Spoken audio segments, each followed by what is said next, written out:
Hi everybody, my name is Ananya Vadkar.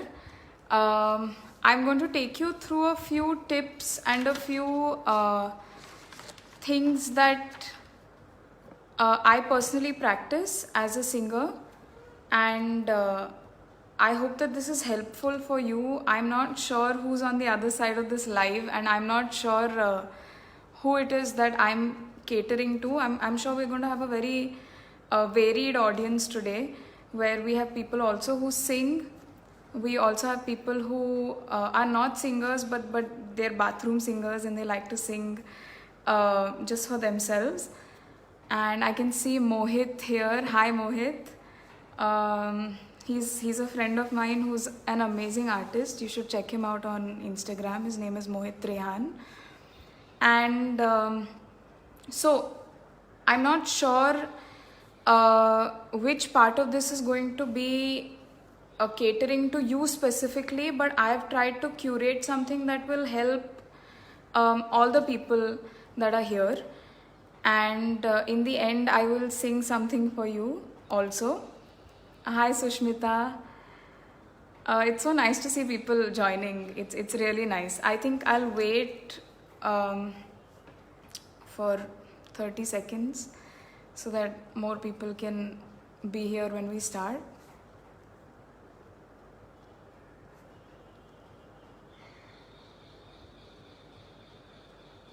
Hi Pramila Miss.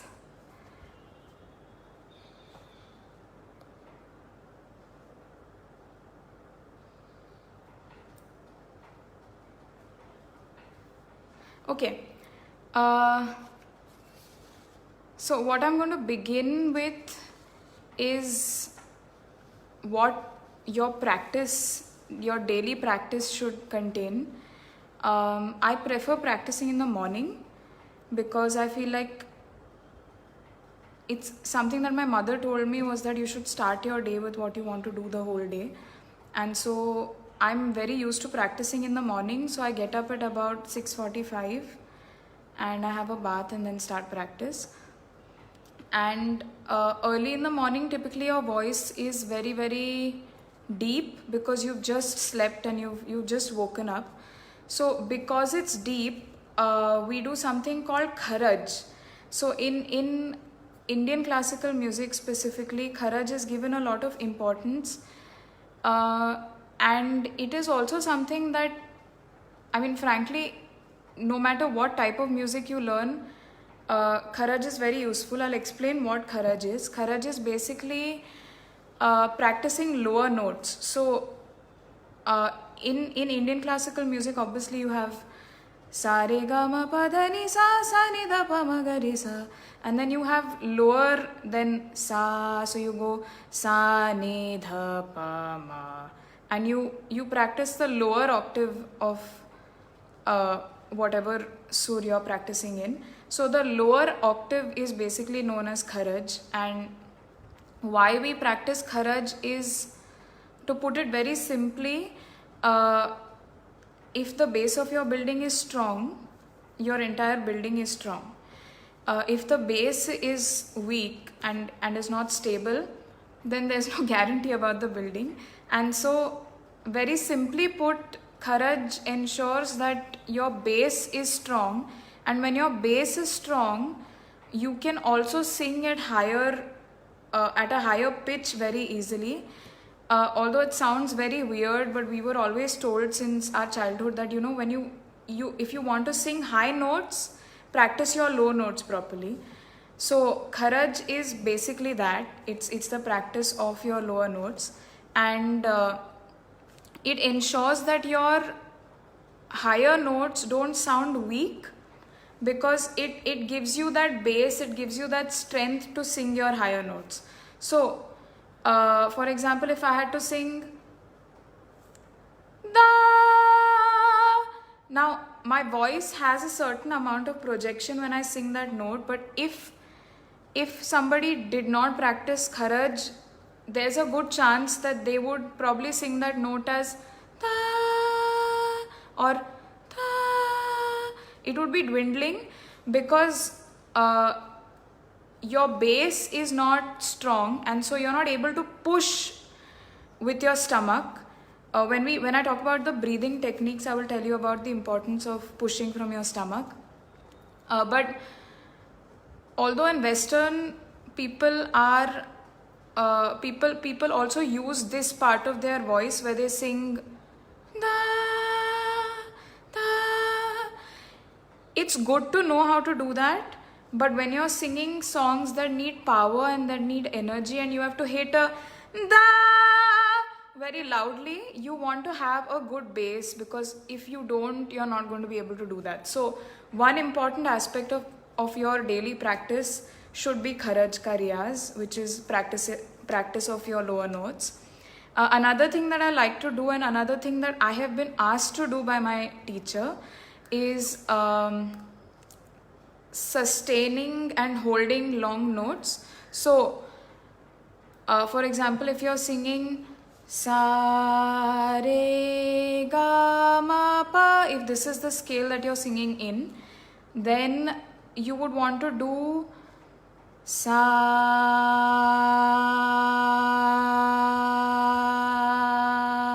and hold it for a long time, and then also do your other notes. So you do re and you keep holding that note for as long as your breath lasts. What this does is it will increase stability in your voice, so your voice won't be shaky like mine is right now because I'm nervous, but your voice basically won't be shaky. It also helps you improve pitching because you're obviously holding one particular note for a long time, and although you need to train your ears also very well to know if you're going off key, this will eventually help you also improve your pitching, because you will be holding one note for a long time, and so it won't be a problem when you're singing songs and someone tells you that you have to sing an alap or you have to sing a particular word for a longer period on the same note. You won't have so much of a problem doing that. So another thing that you want to add to your practice is long notes and holding long notes. Another thing that professional singers like to do, although not a lot of them do this, but it's something that is very helpful, is practicing vowels. So when you're singing typically in a recording or on stage, you don't want to have pronunciation problems. You don't want to have people tell you that, you know what, we didn't understand what you were singing. So you want to make sure that your pronunciations are fine, and also want to make sure that when you sing certain words, you're not falling back because you haven't practiced how to throw your voice while you're pronouncing a certain word. So another thing that they do and that we like to tell our students to do is practicing your a, e, u, and even So these are typically sounds that you want to practice, and in Indian classical music, one of the main things that we practice is alankars. So they're basically scales, if I may put it that way. So sa re ga ma pa da ni sa sa ni da pa ma ga re sa, sa re ga ma pa da ni sa sa ni da pa ma ga re sa.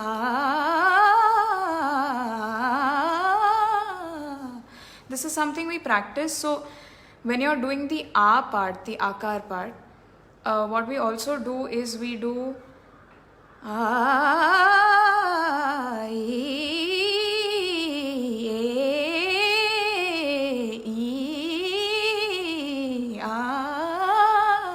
So you're also practicing your vowels. So and then we also hum. So you do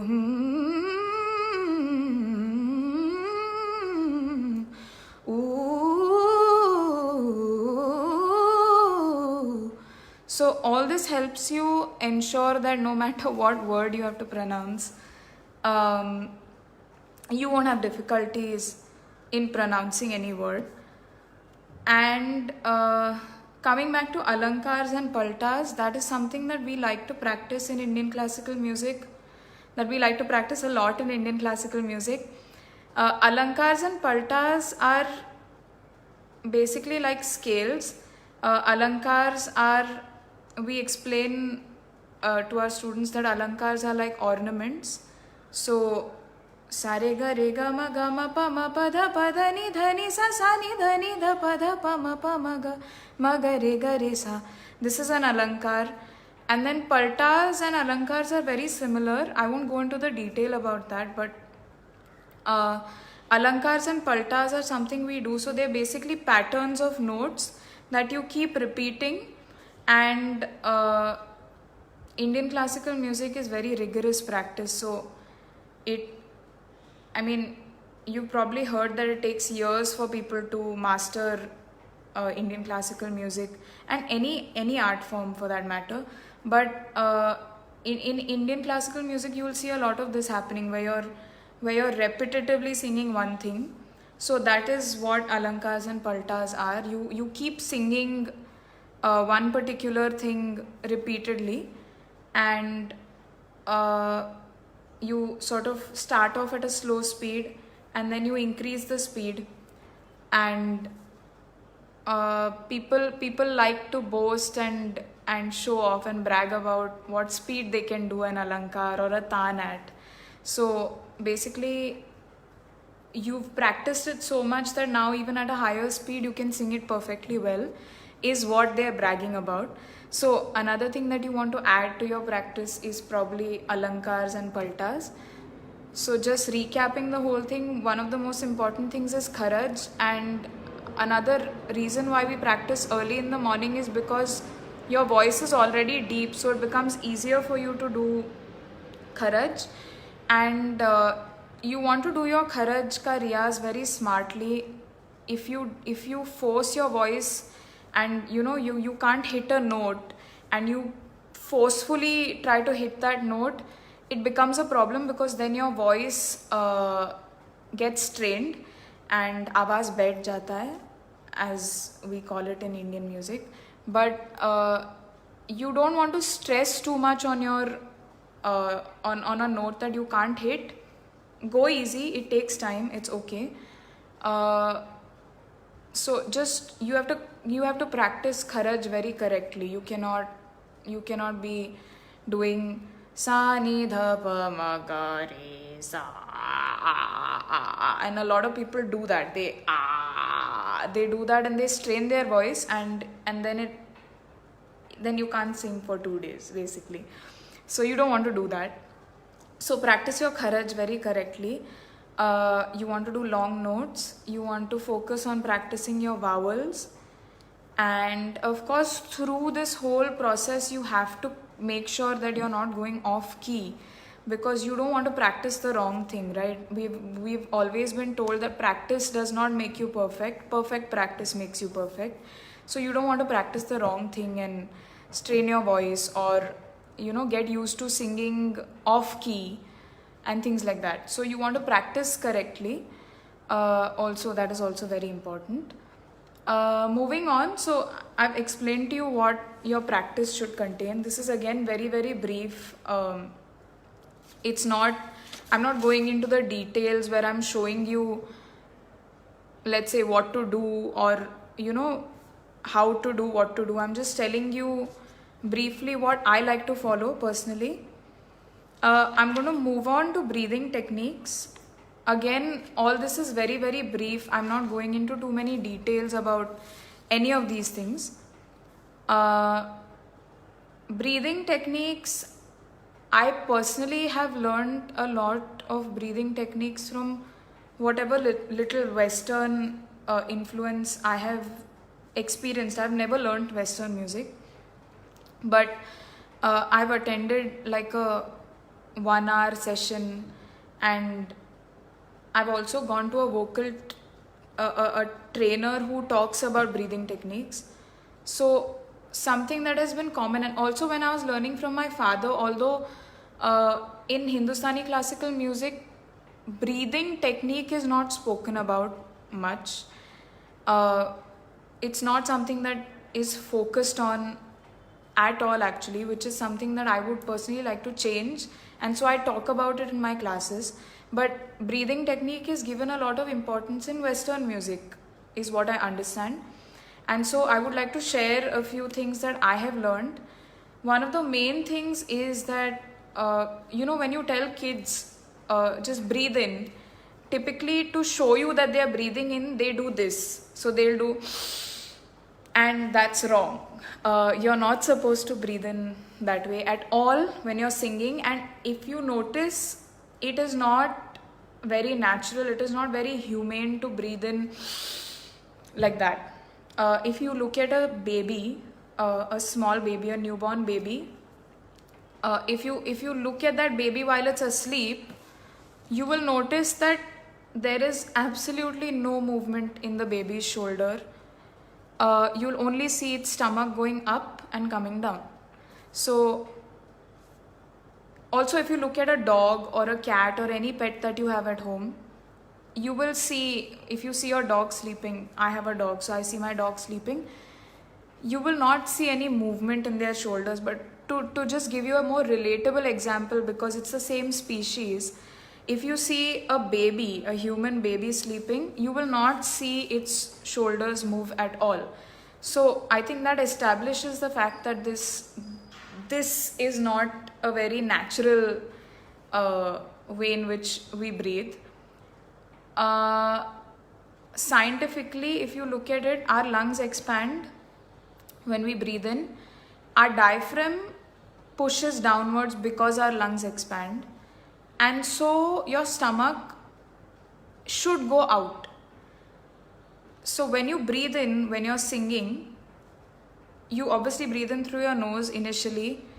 Western technique tells you to breathe in through your nose all the time, although I have noticed and experienced that when you sing Hindi songs, it's not very easy to breathe in through your nose all the time.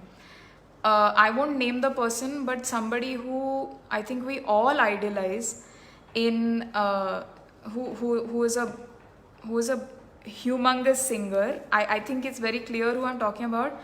She told my father, and then also my father told us, that when you're singing on a microphone in a studio, you don't want, so earlier when we didn't have advanced technology and songs had to be sung in one go, you couldn't do much with a song after it was sung. So you would not want people to hear you breathing in between two lines or between two words. So she had advised him that you breathe in touching your tongue to the tip, so to your palate, like that, and then breathe in, because it makes lesser sound than that. So when you breathe in like that, it sounds like a gasp. But when you touch your tongue to the palate and you breathe in, your tongue sort of blocks the air. It doesn't block, but it sort of reroutes it, and so it doesn't make too much noise. So again, breathing in when you're singing Hindi songs may be difficult to breathe through your nose, but Western music suggests that that's the ideal way to breathe, because your nose has a lot of mechanisms that help the air become warmer, purer when it reaches your windpipe. But again, Indian music we've never spoken too much about breathing. And also when you sing Indian music, I've seen very little scope of breathing through your nose. But the science is that when you breathe in, at least when you're singing, your stomach should go out, and because your diaphragm pushes downwards. And then when you sing after that, you should try as much as you can to keep your stomach intact, because that helps your breath last longer. So that's one breathing tip. And another thing is, when you sing, you should try and imagine that there's like an opening at the back of your throat, because that helps you project more. So it's got more to do with your mind, but this is something I've learned. So when you imagine that there's an opening at the back of your throat, or someone also said that when you yawn, you feel a lot of space at the back of your head. So if you imagine and if you try to feel that space while you're singing, it can help you sing and project more. So that's another thing. Another exercise that you can do for projection, I have a problem with projection. I'm not ashamed to share that, but I have a problem with projection in terms of the fact that my voice is a soft voice. So projecting my voice was a challenge for me. I'm working on it now. Something that you can practice is it's called that exercise.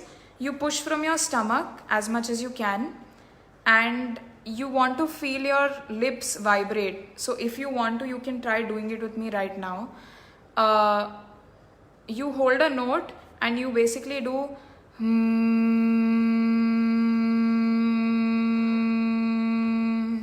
you want to feel a vibration on your lips.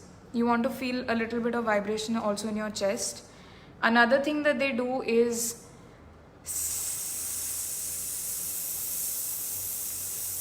so you, like, if people have a problem pronouncing s directly, you can try to say snake but then not say the whole word, and you just do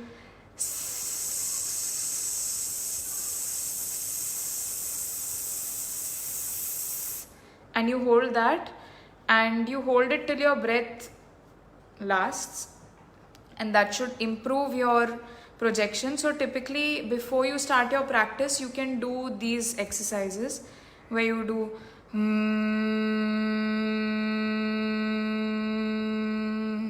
and do this for few minutes, and then you can do the exercise that I just said. Another thing, so I'm going to talk about two more things before I sing 2 lines for you guys, because that's what I'm told I'm supposed to do. I'm going to talk about finding your voice, which has been quite the challenge for me, because I have a very husky voice, and sometimes when you sing, people want you to sing bold, and they want you to sing not loudly, but they want you to open your voice and sing. So it's been a challenge finding my voice, because originally I have a very husky voice, but you have to be able to cater to all needs.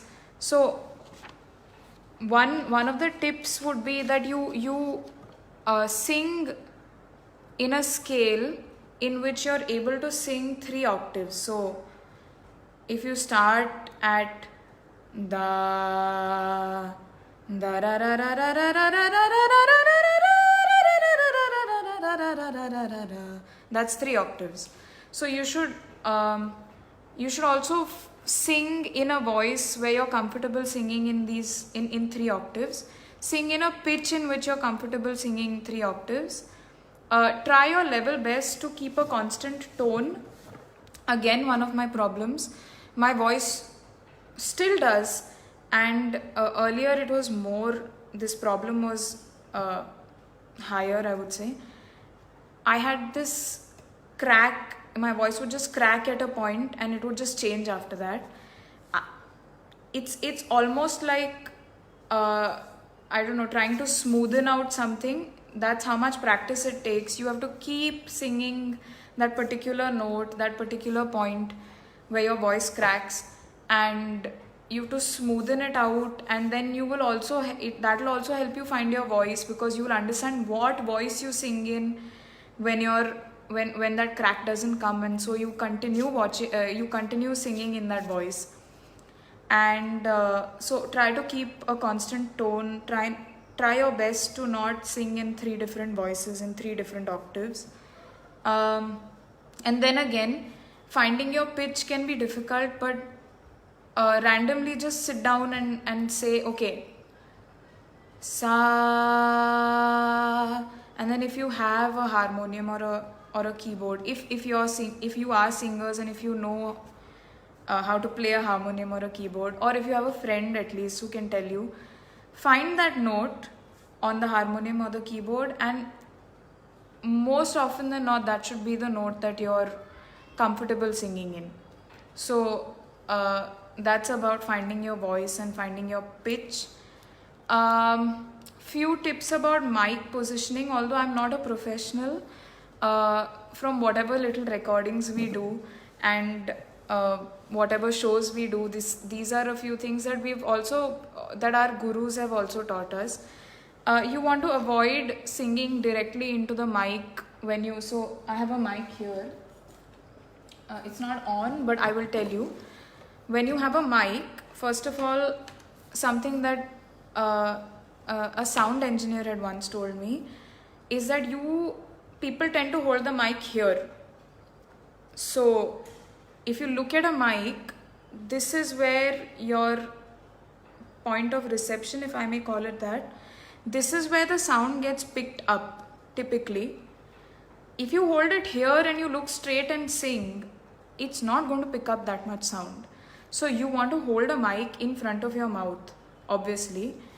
Something that my father usually does is he'll hold the mic like this and he'll keep his thumb here.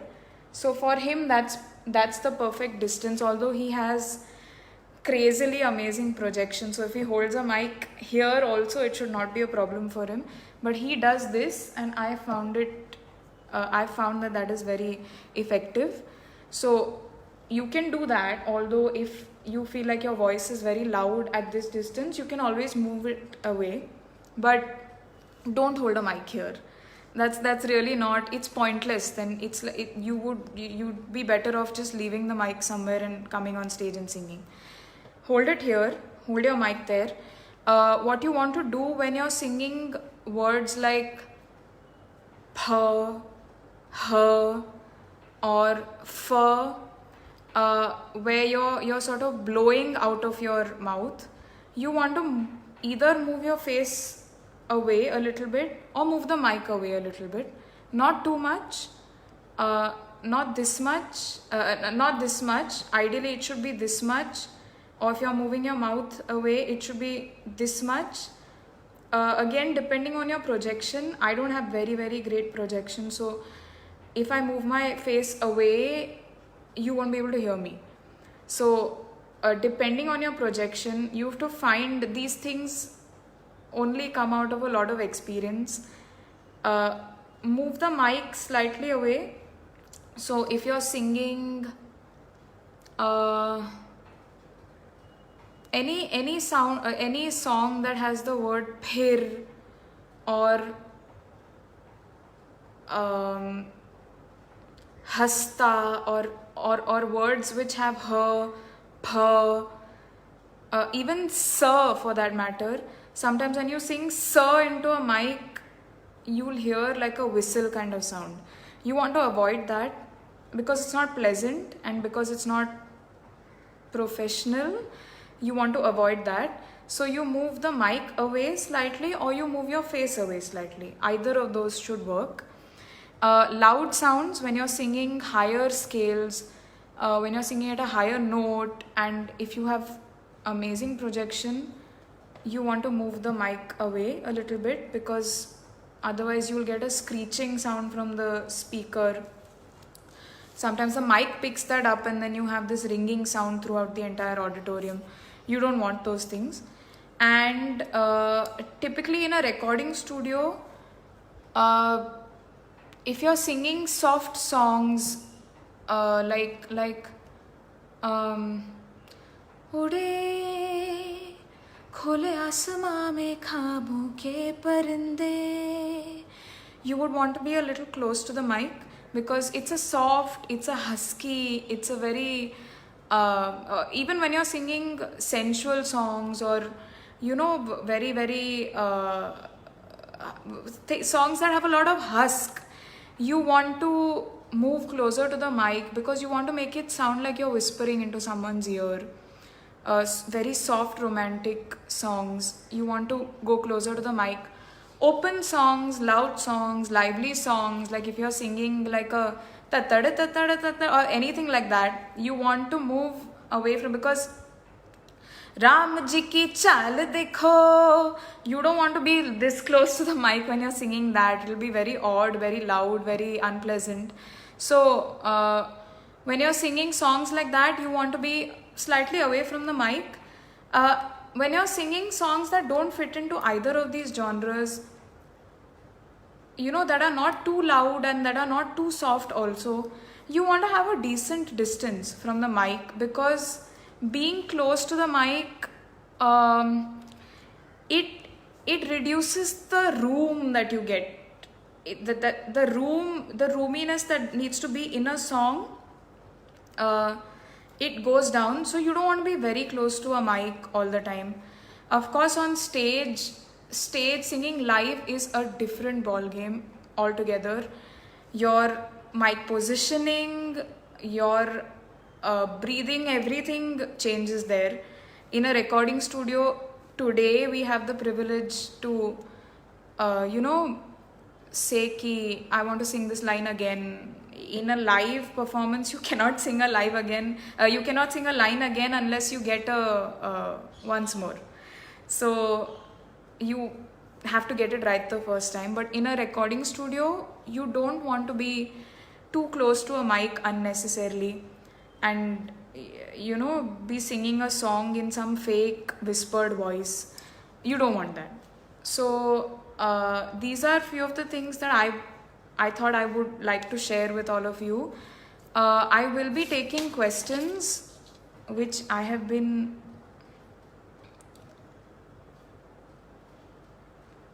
okay. What is a palta? It's hard to explain, when you've just been told, you're just sitting in a class and you're doing it with your teacher, you eventually come to know what a palta.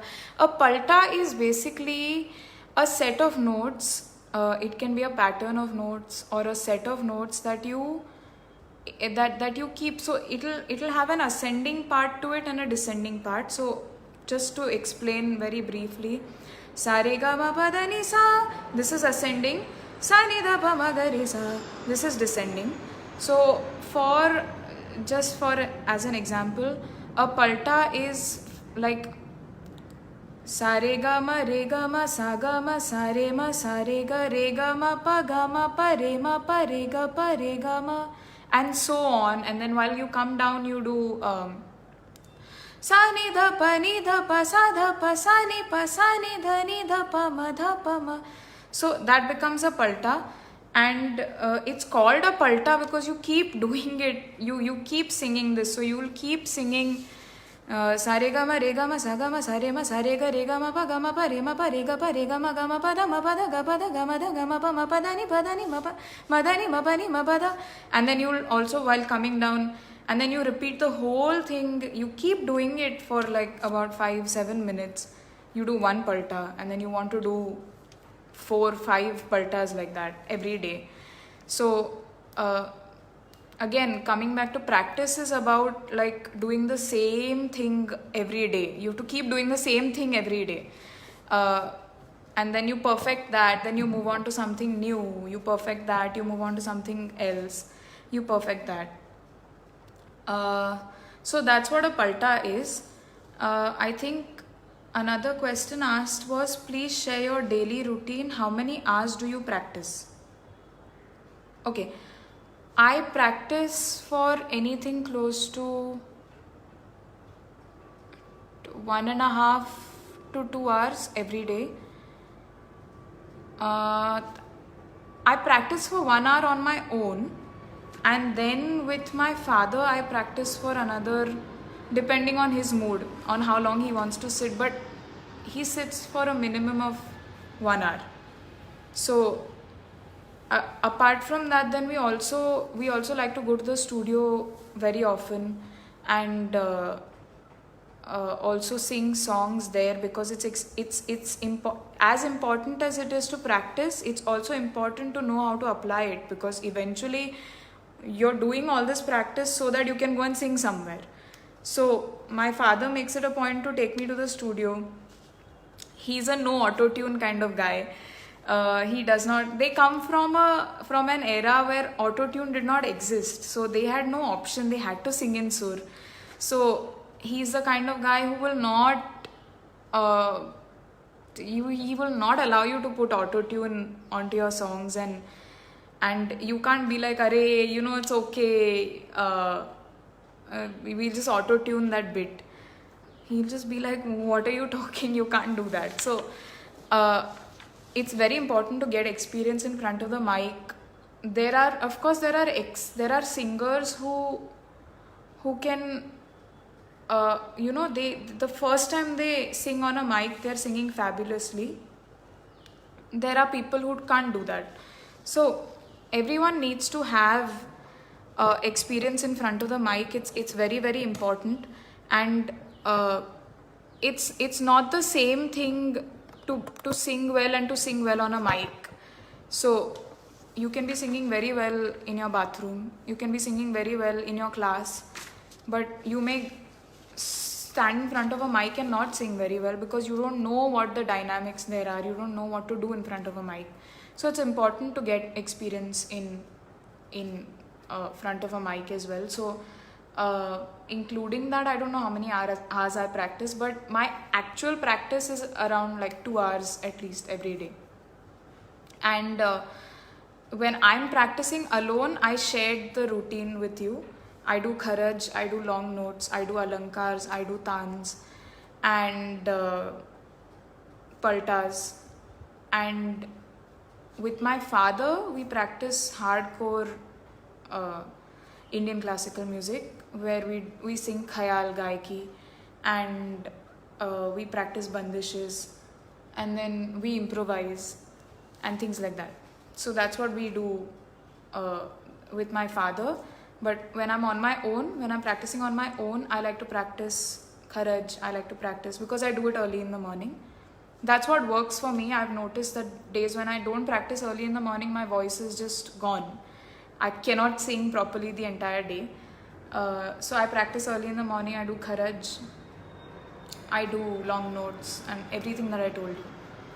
Miss Pramila is asking how to practice to sing up. Okay, like I said, kharaj is very important. If your bass is not, so another thing that we're asked to do is sing a lower note. So pa pa dha dha ni ni. So you pull your bass upwards. You drag that. So pa, you're pulling that voice, that bass upwards. When you keep doing that, the lower you can go, the higher you can go. Okay, this is what we are always told. The lower you can sing, the higher you can sing. If your low notes are strong and if you have an audible and a strong voice in your lower notes, so sa ni dha pa ma ga re, my voice is going there, also because it's evening. But if you have a good strong voice in your lower notes, you should be able to sing higher notes very well. So that's answering. I am learning music from Suresh Wadkar's Ajivasan Music Academy. I also teach music here, and I have learned from a lot of teachers and also my aunt, who's the principal here, Srimati Prem Vasant. I've also learned from my mother, Srimati Padma Wadkar, and I'm learning from my father, Dr. Suresh Wadkar. So I learn at Ajivasan Music Academy, and I also teach here. Who's my favorite musician? That's a tricky question. I think people who are full-time into music may not be able to answer that question very well, because we listen to so many people and we listen to so much. We have to listen to so much music. It's very hard for us to pick one person, but I would have to say that I think we all love Lata ji a lot, Lata Mangeshkar. I am a huge fan of my dad's, and that's not only because he's a great singer, it's also because he's a great human being. He's a great teacher. You have a lot to learn from him, not only in terms of music, even in terms of patience and a lot of other things. And I also love my mother a lot, and she's somebody who had similar problems to her problems and my problems are very similar. The problems that she faced when she was my age, and so she's somebody I look up to and I relate to a lot. She's always able to help me understand how I can overcome a certain problem. So the voice cracking problem that I told you guys earlier, my mother also had when she was younger. She had a projection problem when she was younger, and she's overcome those things. So I think I have somebody I can relate to and look up to at the same time in my mother, Padma Wadkar. So yeah, and apart from that, of course, we all love Arijit Singh. I think that goes without any question. We love him because he is so versatile, and yeah, I think these are, again, I cannot possibly name all the people that I idolize and I love listening to, but these are few of the people that I do like listening to. And should this, okay, when you sing Indian classical music, it is believed that, so somebody has also asked, should you when you're humming, should that sound also come out of your stomach? When you're singing any Indian classical music, every voice should come out of your stomach, is what we're told. If you've watched Bandish Bandits, it's something that has come out recently, you will know that singing in false is not a very accepted thing in Indian classical music. Although now we are opening up, people are opening up to newer kinds of music. But when you sing Indian music, Indian classical music, no voice should come anywhere but from your stomach, is what is believed. So yes, when you're humming, you should sing from your stomach. Okay, I think we've answered all the questions, and I've been asked to sing something, so I will just sing a few lines of a song called Fitur, which I really like.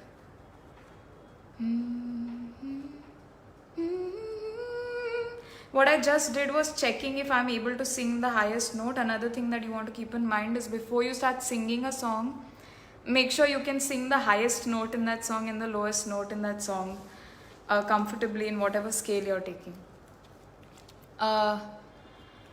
Zindagi ne ki hai kaisi साजिशें पूरी हुई दिल की जो फरमाइशें, मांगी दुआएं तुझ तक जा पहुंची परवरदिगारा, कैसे सुनी तूने मेरी खामोशी परवरदिगारा, ये फितूर मेरा लाया मुझको है तेरे करीब, ये फितूर मेरा रहमत तेरी, ये फितूर मेरा मैंने बदला है तेरा नसीब, ये फितूर मेरा रहमत तेरी हो परवरदिगारा. So that was Fitur from the movie Fitur, and I'd like to sing another song that is very, very close to my heart. I don't know if a lot of you have heard it, but I really, really like this song. It's called Khabo Ke Parinde from Zindagi Na Milegi Dobara. So here it goes.